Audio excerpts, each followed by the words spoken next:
Today we'll be reading Ezekiel 9 through 12. Then I heard him call out in a loud voice, "Bring near those who are appointed to execute judgment on the city, each with a weapon in his hand." And I saw 6 men coming from the direction of the upper gate, which faces north, each with a deadly weapon in his hand. With them was a man clothed in linen, who had a writing kit at his side. They came in and stood beside the bronze altar. Now the glory of the God of Israel went up from above the cherubim where it had been, and moved to the threshold of the temple. Then the Lord called out to the man clothed in linen, who had the writing kit at his side, and said to him, "Go throughout the city of Jerusalem, and put a mark on the foreheads of those who grieve and lament over all the detestable things that are done in it." As I listened, he said to the others, "Follow him through the city and kill, without showing pity or compassion. Slaughter the old men, the young men and women, the mothers and children, but do not touch anyone who has the mark. Begin at my sanctuary." So they began with the old men who were in front of the temple. Then he said to them, "Defile the temple and fill the courts with the slain. Go!" So they went out and began killing throughout the city.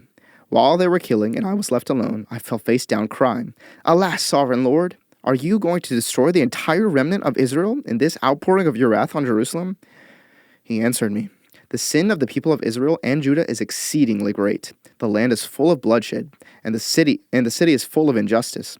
They say, 'The Lord has forsaken the land. The Lord does not see.' So I will not look on them with pity or spare them, but I will bring them down on their own heads what they have done." Then the man in linen, with the writing kit at his side, brought back word, saying, "I have done as you commanded." I looked, and I saw the likeness of a throne of lapis lazuli above the vault that was over the heads of the cherubim.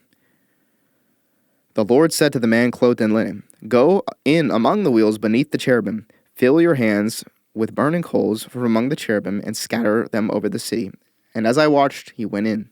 Now the cherubim were standing on the south side of the temple when the man went in, and a cloud filled the inner court.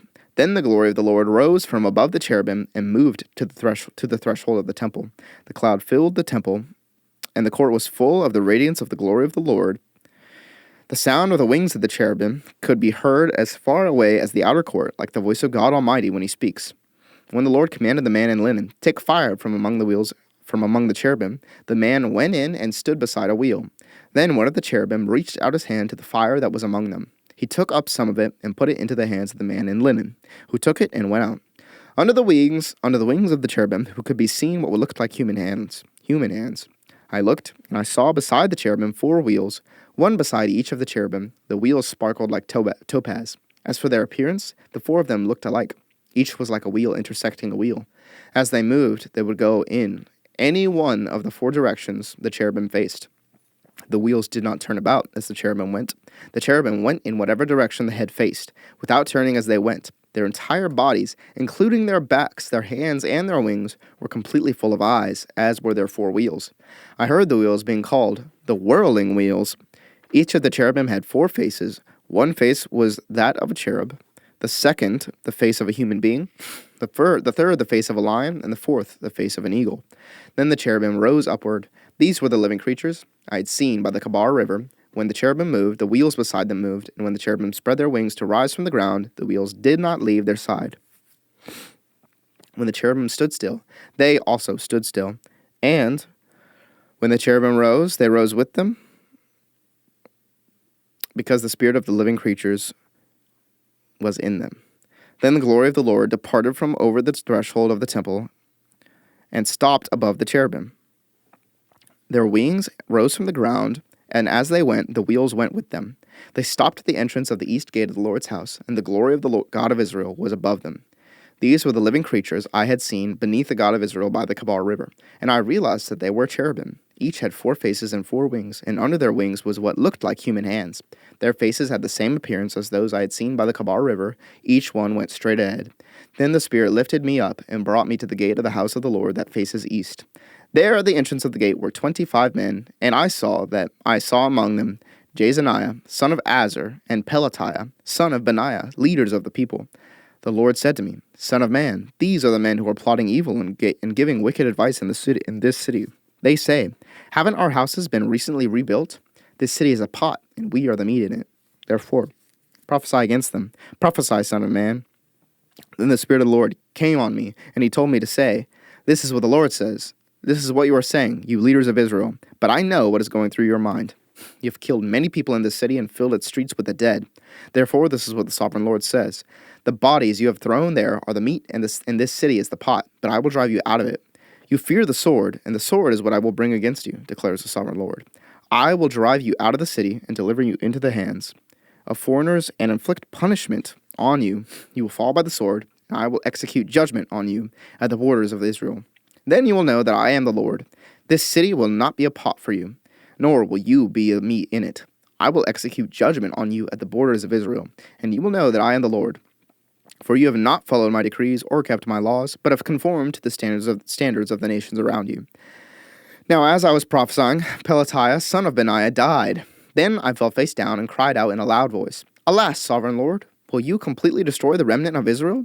The word of the Lord came to me. Son of man, the people of Jerusalem have said of your fellow exiles and all the other Israelites, They are far away from the Lord. This land was given to us as our possession. Therefore say, This is what the sovereign Lord says. Although I sent them far away among the nations and scattered them among the countries, yet for a little while I have been a sanctuary for them in the countries where they have gone. Therefore say, This is what the sovereign Lord says. I will gather you from among the nations. I will gather you from the nations and bring you back from the countries where you have been scattered, and I will give you back the land of Israel again. They will return to it, and remove all its vile images and detestable idols. I will give them an undivided heart and put a new spirit in them. I will remove from them their heart of stone and will give them a heart of flesh. Then they will follow my decrees and be careful to keep my laws. They will be my people, and I will be their God. But as for those whose hearts are devoted to their vile images and detestable idols, I will bring down on their own heads what they have done, declares the sovereign Lord. Then the cherubim, with the wheels beside them, spread their wings, and the glory of the God of Israel was above them.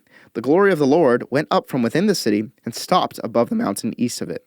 The Spirit lifted me up and brought me to the exiles in Babylonia in the vision given by the Spirit of God.